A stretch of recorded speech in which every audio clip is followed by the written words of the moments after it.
Mu mwaka gwa 2021 bannamawulire bana nga bano baali bamu ku bakulembeze b'ekibiina kya USPA ekitaba abasaka g'ebyemizannyo bafiira mu kabenje Lugazi bwe bali bakomawo e Kampala okuva ku mirimu gy'ekibiina kino.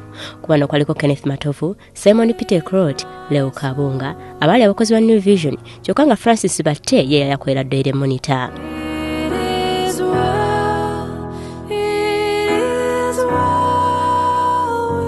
Nga wayise emyaka 4 mwaka gwa 2024 nga bano bafudde, bannamawulire abasaka g'ebyemizannyo balaba nga kyankizo okujjukira obulamu bwa bannaabwe buli mwaka nga bayita mu kusomesa abantu akabi akali mu kukozesa obubi.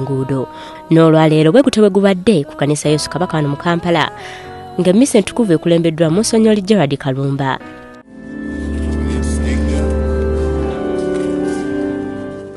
Mubasabiddwa mwembadde ne yaliko omukozi wa WBS TV ne radio ya CBS Maka Makumbi eyakasemba okuva ku maaso.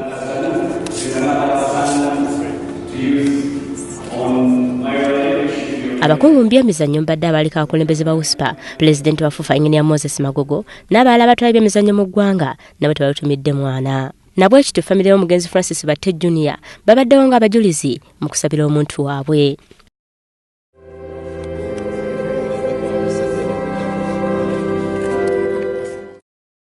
Mu kubuulira kwe Monsignori Gerald Kalumba abadde omutambizi omukulu akukulumiridde abakozesa obubi enguudo era n'asaba obuyinza okukola kyonna okulaba nga baziyiza obubenje mu ggwanga.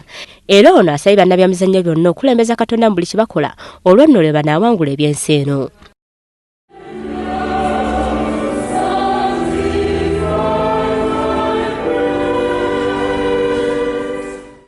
Ate Francis Batte Senior tata omugenzi Francis Batte Jr.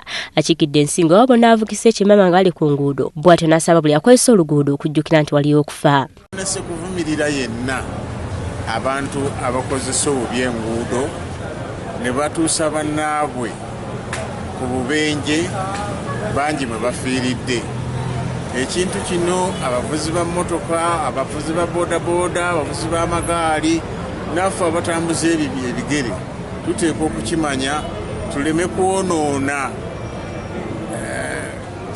ekirungi ekyakozesa enguudo wabula tuzitambulireko n'obuvunaanyizibwa ng'ate tufa ku balala.